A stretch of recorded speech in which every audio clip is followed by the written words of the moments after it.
Ano date ngayon, Em? 11. 11 plus 25. Magkano yung premyo? 500 binigay sa'yo ni teacher mo. Tapos yung premyo mo kay mami, 200. O, yung budget niya 500. Budget mo 500 tsaka 200 kay mami premyo. Oo. Uy, 700 na yun. 700 na lang. lagay mo. Total lahat na ilagay mo, anak. Para konti lang yung yung passbook mo. 700. Oh, grabe. Bo, laki dami naman. naman mag-ipon ni Emma. Oh, magkano na yung total? 1,312. 100.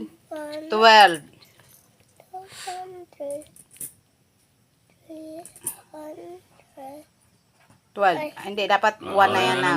1,312. Aba! Bo, ang galing naman. Ba't ang laki kasi, anak? Okay. 1,012. 300. Aba. Oh, daming ipon na.